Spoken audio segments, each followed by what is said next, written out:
হযরত ইউনুস আলাইহিস সালাম তাফসীরে আছে, ইউনুস নবী আল্লাহকে বলছিল, আল্লাহ আমার জাতি বড় অবাধ্য, আমি আর বলতাম না, আপনি ধ্বংস করে দেন।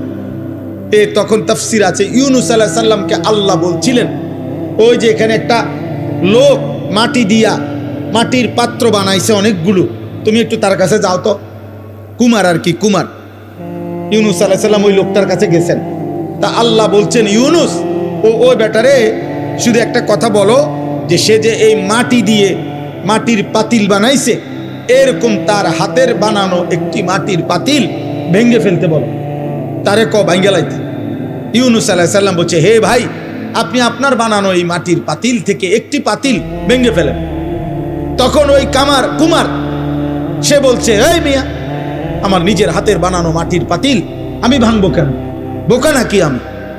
কেন ভাঙবো? এত যত্ন করে আমি বানাইছি। আল্লাহর কসম, ইউনুস আলাইহিস সালামকে আল্লাহ তাআলা তখন ডাক দিয়ে বললেন, ইউনুস, মাটির পাতিল যে বানায়, এমন এক মানুষ যদি এক সাধারণ মাটির পাতিল নিজের হাতে বানানো ভাঙতে না চায়, আমি যারে মায়ের পেটে 9 মাস রেখে নিজের হাতে সাজাইছিলাম, আমার দেওয়া চোখ নাক কান দিয়ে আমি বানাইছি যারে, আমার সেই বান্দাকে আমি কেমনে জাহান্নাম দিই? আমি ধ্বংস করে দেব কেন?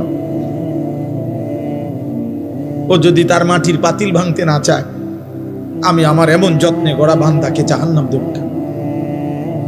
ধ্বংস করে দেব কেন? আমি অপেক্ষায় থাকি মাফ করতে।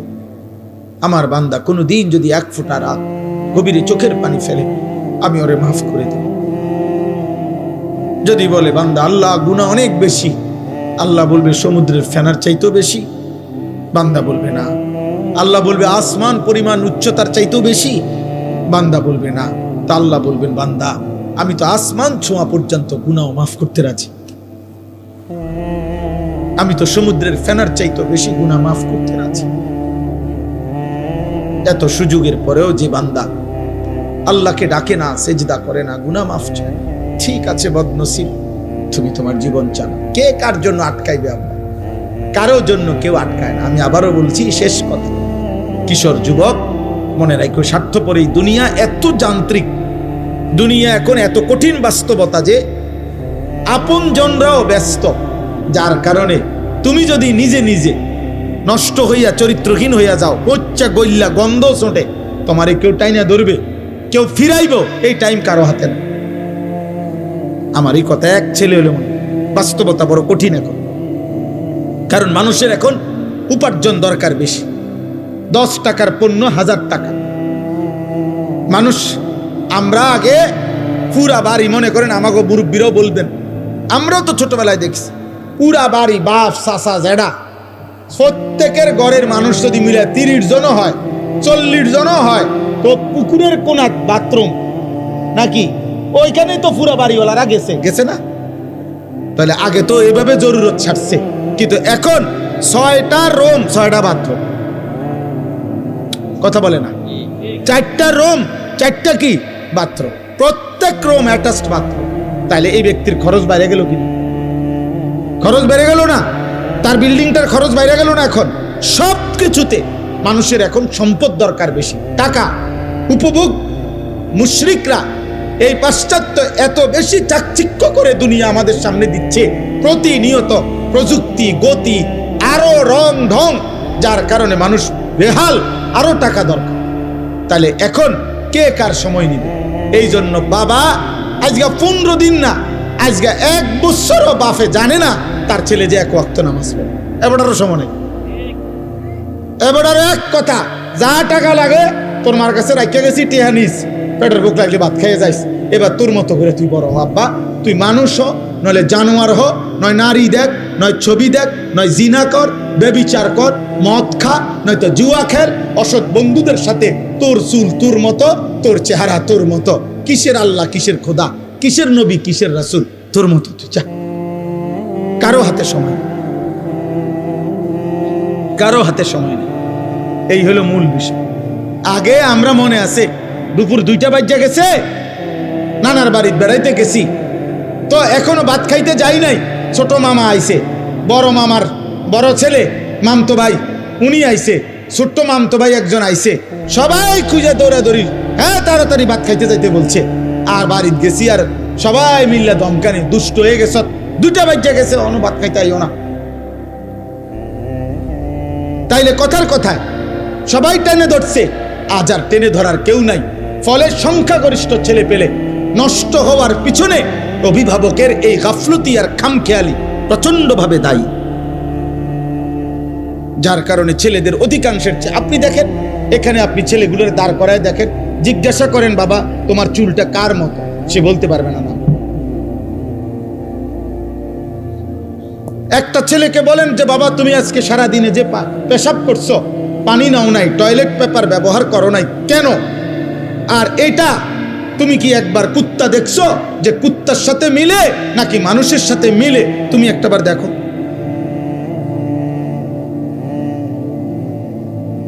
তুমি কি কোনো জানোয়ার দেখো নাই কোনোদিন যে জানোয়ার পেশাব করার পরে কি করে? তুমি কি কোনো মুমিন দেখো নাই মুমিন পেশাব করার পরে কি করে? আল্লাহ আমাদেরকে বুঝ দান করেন, আল্লাহ আমাদেরকে কবুল করেন। আজকের এই মুবারক মাহফিল আল্লাহ তাআলা ভরপুর বরকত দান করেন। আমার জিন্দিগির একটা ফিকির ছিল, আমার জীবনের একটা স্বপ্ন, এই শেষ কথা আমার দোয়া করছি আপনাদের কাছে।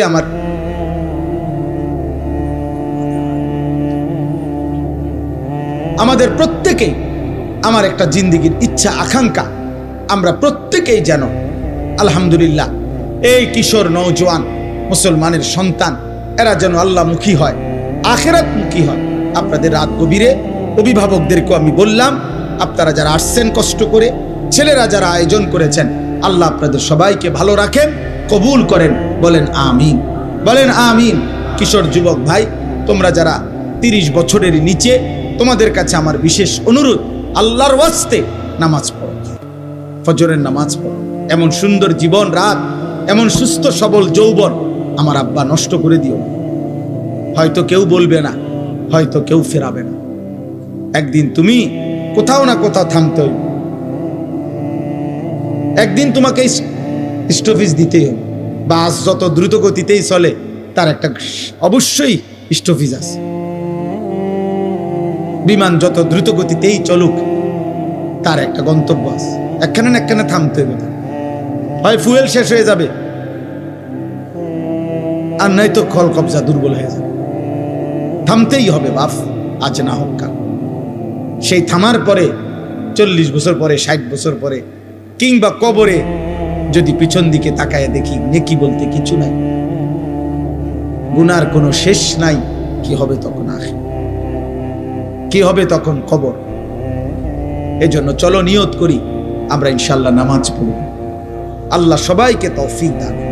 কোরআনুল কারীমের মধ্যে আছে, আল্লাহ তাআলা বলছেন, ওমা আকসারুন নাসি ওয়ালাউ হারাসতা বিমুমিনিন।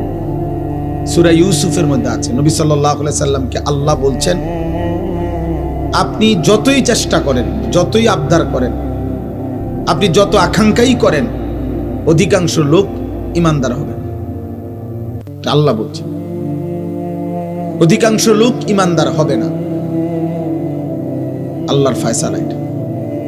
ইবলিস শয়তান আল্লাহর কাছ থেকে যখন বিতাড়িত হয়েছে, তখন যাওয়ার সময় বলছে, আল্লাহ আমি আপনাকে বলে গেলাম, আপনি আমাকে বিতাড়িত করে দিলেন, তবে আমি আপনার প্রতিটা বান্দার সামনে পিছনে ডানে বামে 4 দিক থেকেই গুনাহের আপনার নাফরমানির কুমন্ত্রণা দেব। আর তখন কি হবে? ওয়ালা তাজিদু আকসারাহুম শাকিরিন। আপনি মনে রাখেন, আপনার অধিকাংশ বান্দাকেই আপনার প্রতি কৃতজ্ঞ পাবেন। ইবলিস বলে আসছে। আল্লাহ তাআলা বলছে, ঠিক আছে যা, তুই যা নাফরমান, শুধু এতটুকু বলবি দুনিয়ায় গিয়ে যে তুমি শয়তান এবং তোমার অনুসারী প্রত্যেককে দিয়েই আমি জাহান্নাম পূর্ণ করব, জাহান্নাম পূর্ণ করব, অসুবিধা নেই, দুনিয়া খাইতে দেব। এই জন্য দোস্ত, ঈমান, সেজদা, নামাজ, আল্লাহর ইবাদত, বন্দিগি, এটা একটা ভিন্ন জিনিস। আর এই দুনিয়া এটা একটা ফালতু জিনিস। অর্থ, বিত্ত, মাল, দৌলত, ক্ষমতা, প্রভাব, প্রতিপত্তি, টাকা পয়সা, দুনিয়া ভোগ করা, এতটুকু একদম মামুলি বিষয়। একদম তুচ্ছ বিষয়, যার কারণে আল্লাহ তাআলা ইমানদার, কাফের, বেঈমান, সেজদাওয়ালা, সেজদা ছাড়া, অনুগত, অবাধ্য মানুষ, কাফের, বেঈমান, এমনকি জন্তু, জানোয়ার, কুকুর, বিড়াল, হাইওয়ান, চতুষ্পদ জন্তু, সবাইকে আল্লাহ দুনিয়া ভোগ করতে দেন। খাল্লি বাল্লি এগুলা কোনো বিষয় না, যে যা দুনিয়া ভোগ করে। আল্লাহ বাদশার অনেক কিছু এমনও বেহুদা পড়ে থাকে। আল্লাহ তাআলা বলছে দুনিয়া আমার কাছে কিছুই না, কিছুই না। এই জন্য কেউ যদি কল্পনা করেন, দেখবেন যে দুনিয়া মাটির উপরে আমরা খাই, আপনি ওই আরেক দিকে তাকাইলে দেখবেন এই মাটির উপরে কুকুরও খায়। বিয়ে বাড়িতে যেখানে প্যান্ডেলে বইয়া মানুষে ভাত খায়, দেখবেন ওই আরেক পাশে প্যান্ডেলের বাইরে কুকুরও তার খাবারই খায়। হাড্ডি তারই খাবার, যার খাবার যেটা সে ওইটাই খায়। অতএব দুনিয়া খুব পাইলাম, এটা আহামরি কিছু। দুনিয়া আল্লাহ তাআলা একদম তুচ্ছ করে দেখাইছেন, আখিরাত মহান করে দেখাইছেন। যিনি সৃষ্টি করেছেন তিনি এমনটা করেছেন, আপনার আমার কিছু করার নেই। কোম্পানি বলছে এটা 2 নম্বর, কোম্পানি বলছে ওইটা 1 নম্বর, কোম্পানি বলছে এটা ধোঁকা, কোম্পানি বলছে ওইটা আসল। আপনি কি করবেন? দুনিয়া আখিরাত উভয়ের সৃষ্টিকর্তা আল্লাহ। তো যিনি সৃষ্টিকর্তা তিনি বলছেন দুনিয়া ফালতু।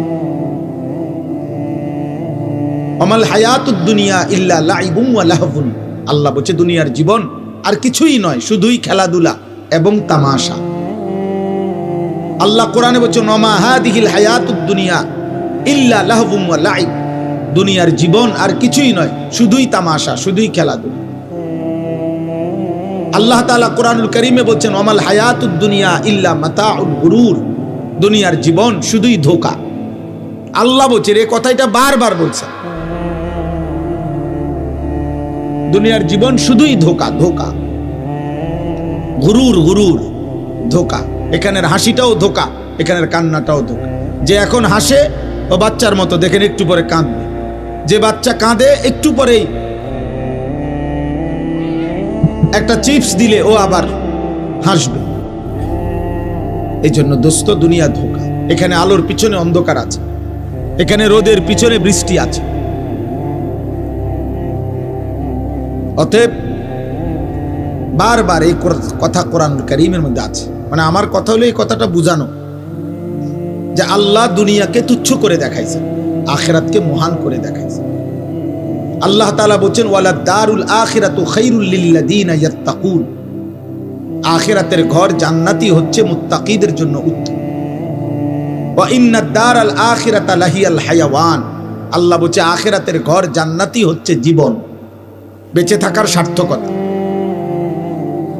আল্লাহ তাআলা বলছে দুনিয়া, আল্লাহ তাআলা বলছে গুরুর, ধোঁকা।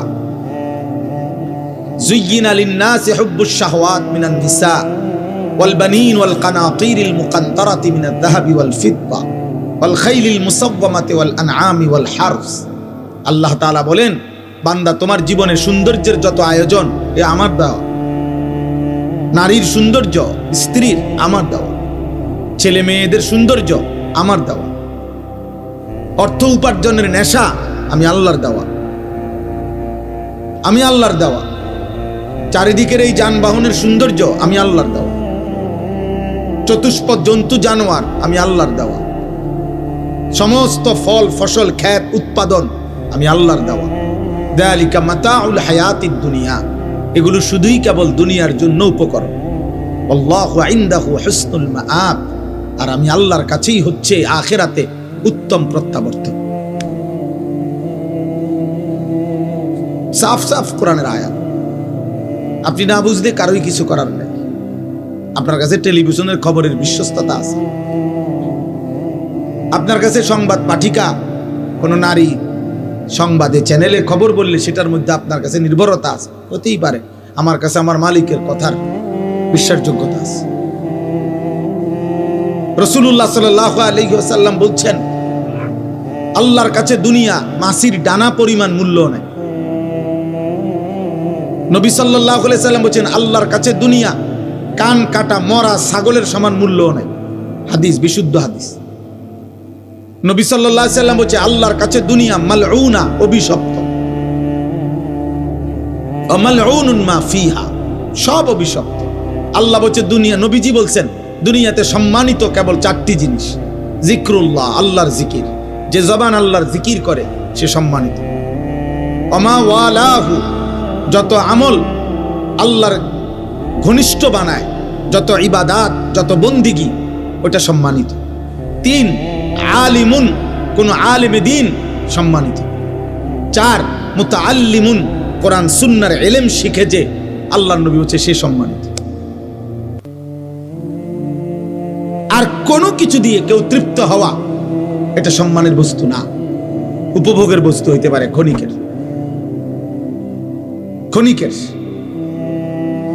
বাকিটা ক্ষণিকের। জাহারাতাল হায়াতিদ দুনিয়া, কোরআনুল কারীমের মধ্যে আছে, আল্লাহ তাআলা নবীজিকে বলছেন ওয়ালা তামুদ্দান্না আইনাইকা ইলা মা মাত্তা'না বিহি আজওয়াজাম মিনহুম। আল্লাহ বলছে বন্ধু, চারিদিকে আমি দুনিয়ার যা কিছু দিয়েছি, কোনো কিছু দেখে আপনি চোখ বড় করে তাকাবেন না।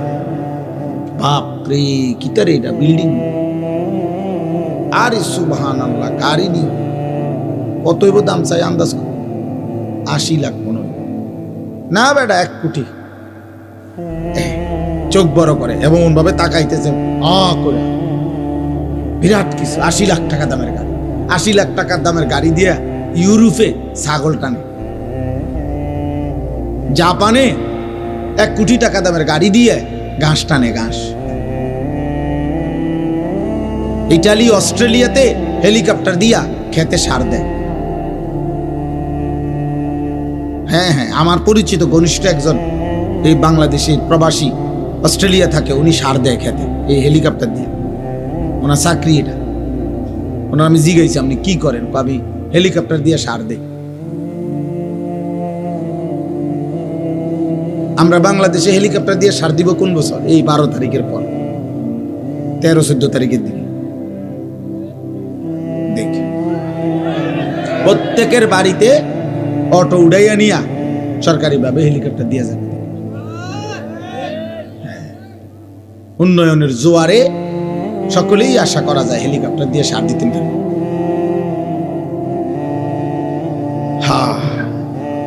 জীবনের নিরাপত্তা, জান মালের নিরাপত্তা, ইজ্জতের নিরাপত্তা, সুখে থাকার নিরাপত্তা, বেঁচে থাকার সার্থকতা মহান আল্লাহ তাআলার সাথে সম্পর্ক ছাড়া হবে না আব্বা। এখন একটি সমাজের মধ্যে একটি মসজিদকে কেন্দ্র করে মনে করেন একটা মসজিদ, এই মসজিদটা কমপক্ষে মনে করেন 50 ঘর মানুষের মসজিদ ধরে নেন, 50 ঘর মুসলমানদের মসজিদে